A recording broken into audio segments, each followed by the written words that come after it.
I'm gonna knock this guy out. One thing I've seen, Tyson makes a lot of mistakes, and if he fights me dirty, that's what kind of fight it's gonna be all night. Okay. Okay, you know that. I don't know why you talk to me like that when you know I'll kill you for it.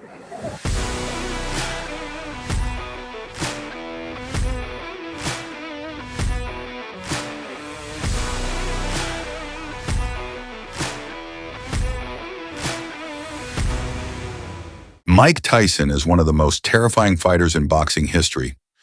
The former world heavyweight champion dominated the ring in the 80s and 90s.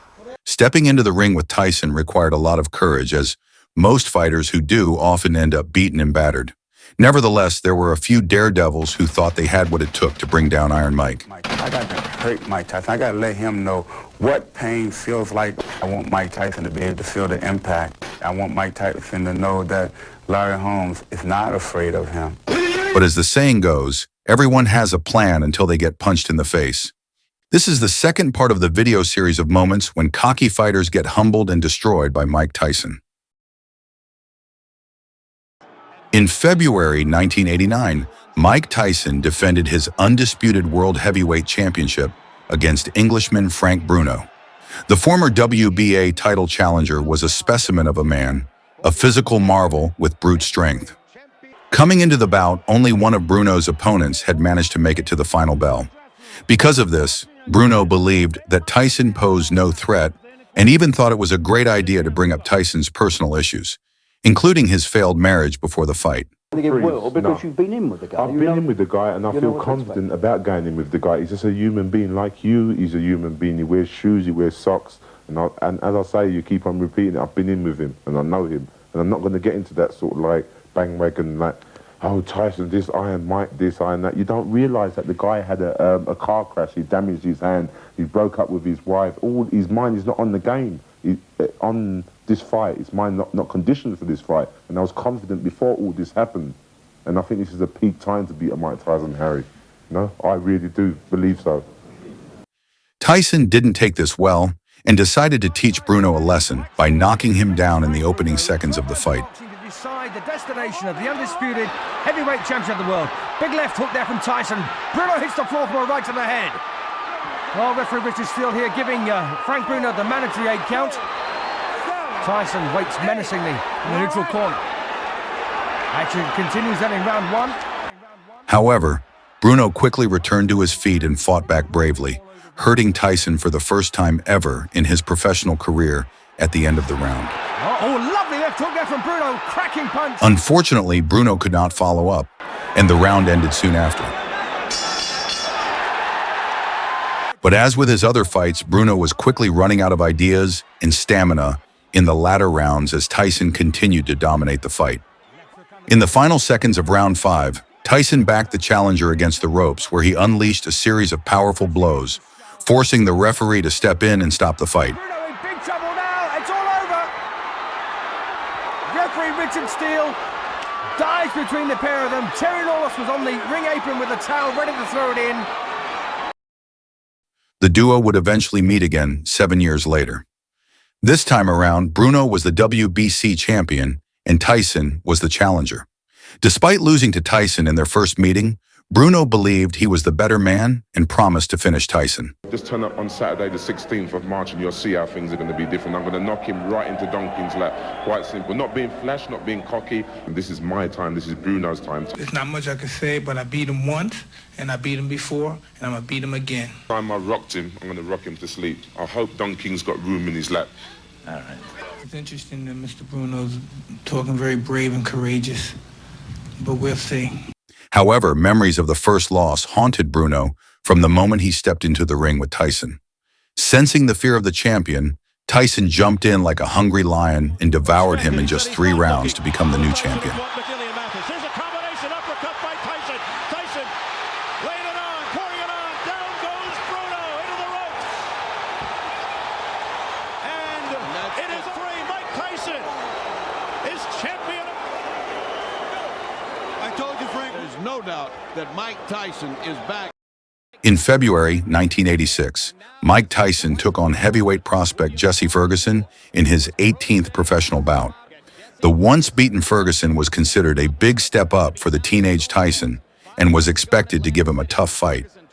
Ferguson admitted that he was better and more experienced than Tyson and promised to do what no other fighter has done before. I'm going to be there because I'm not going to run from him. I plan on fighting him back, using my experience, my bread and butter punch, which is the left hook, and keep him at bay. I don't want to run from him.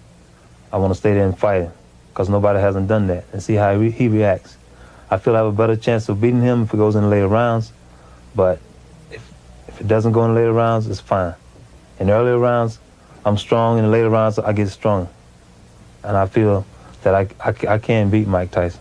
Unfortunately for Ferguson, he found out too late that he was dealing with a completely different beast.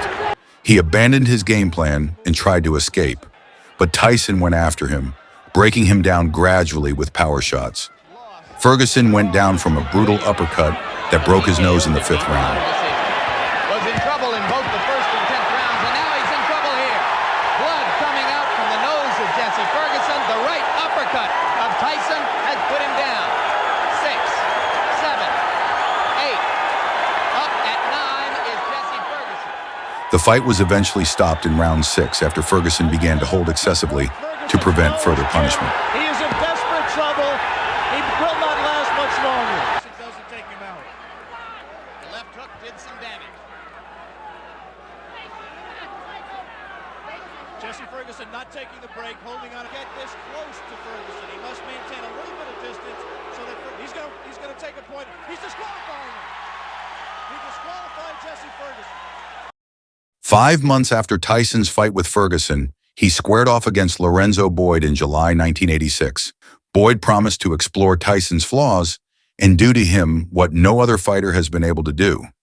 Well, I just intend on taking the fight to the guy. I don't think anyone's done that. My stablemate, Quick Tillis, he kind of broke that ice on his mystique. You know, everyone in the country was very intimidated by him, and Tillis let everyone know this guy's vulnerable. Makes lots of mistakes. Tillis opened that up, and I prepared Tillis for this fight, and he also helped me in return.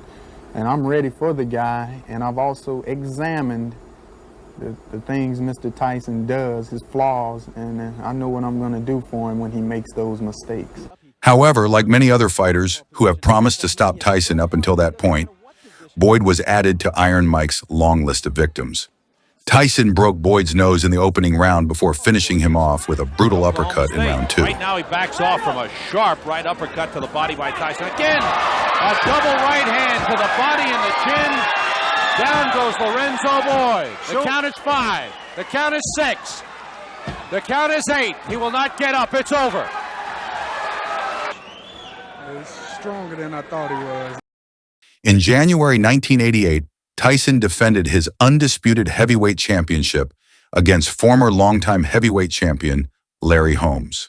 The former champion was undefeated in his first 48 fights, and he successfully defended his championship a record number of 20 times. This includes victories over Ken Norton and boxing legend Muhammad Ali. Holmes lost his championship and unbeaten record to former light heavyweight king Michael Spinx. However, he returned to the ring nearly 2 years after retirement with the hope of once again becoming the world heavyweight champion. Throughout the build-up to the fight, the former champion was quick to dismiss Tyson's power and predicted an easy victory. I'm going down in history, not Mike Tyson. He go down in history as the SOB. However, this was more than just another title defense for Tyson. It was personal.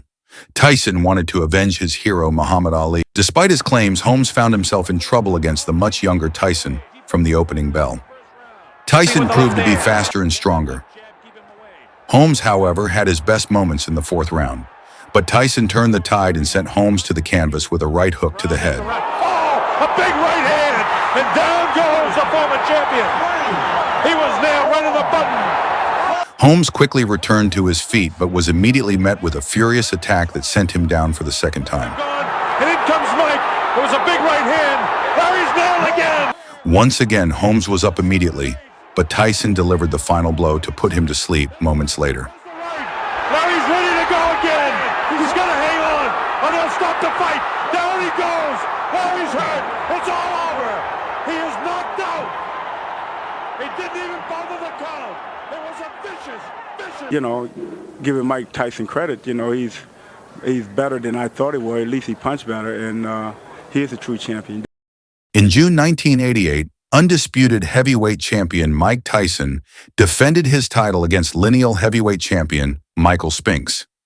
Since Spinx did not lose his heavyweight title in the ring, many still considered him the true champion, which was an insult to Tyson. I mean, Tyson isn't the greatest as they claim him to be. He's not, he may punch hard, but he's not all that great. He don't possess, I guess, undiscoverable tactics to the point where he's just untouchable, like myself. Why won't he fight you? I don't know. I guess he's just outright ducking me. I don't know. Maybe he's scared. I don't know. You have to ask him. However, this bout was meant to put the question of who the legitimate champion was to rest. Although Spinx admitted that he did not want to fight Mike Tyson and was respectful throughout the build-up, his manager Lewis decided to piss Tyson off before the match. So you go to each other's dressing room to check the wraps and the gloves and so forth. I walk down, you know, I always try to get an edge where I can when my guy's getting ready. But I go in and I figure I'm going to rattle the kid because he's under a lot of pressure. At the time, Jacobs had passed. Jim Jacobs, the closest guy to him, had died right on the verge of this happening. He was in the mix with Robin Givens. Don King is trying to pull him away from Caton. So I'm in the dressing room with Tyson, and I'm looking to rattle this guy. I walk in, and he's punching, standing there. He and Rooney's putting something on. He's punching holes in the wall. I'm like to myself, oh no. This guy's getting ready to fight my guy, my little guy. And he's punching holes in the wall. Of course, this did not go well for the poor Spinx, who was brutally knocked out after just 91 seconds. Shots to the body. Nothing really heavy landing yet, but he's taking them. The uppercut. Body shot. Down goes Mike Spinx for the first time. The count is up to 4. Here comes Mike Spinx in.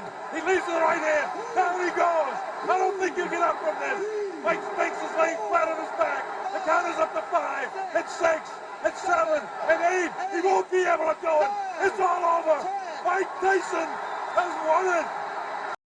In October 2000, Tyson squared off against Polish Olympic bronze medalist Andrew Golota. The Polish fighter, who is known for his dirty antics, vowed to destroy Tyson before the fight. It's a boxing, and you know what? I'm not cared about him. You know, just step to the ring and that's it. But listen, he's over there laughing. We're up here laughing. Everybody laughing. This is serious, though. He won't be laughing Friday. This is very serious. This is very, very serious. Tyson came out firing against Golota, forcing him to hold on for dear life. That got Golota on the head. Golota went down at the end of round 1, but was able to get back up to make it out of the round. A scared Golota begged his corner to end the fight after the first round, but no one listened to him. Take a deep breath. All right, little cut, very little cut. You hear? Yeah, huh? After taking more punishment in round 2, Golota refused to continue fighting, giving Tyson another easy victory.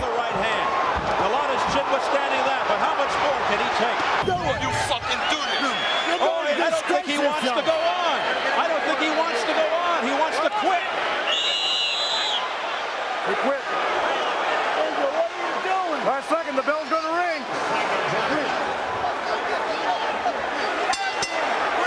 It's over. He's done it again. Golota quits. Look at this drama. Who do you think was Tyson's most arrogant opponent? Leave your answer in the comments below. Kindly support me by subscribing to this channel. See you in the next one.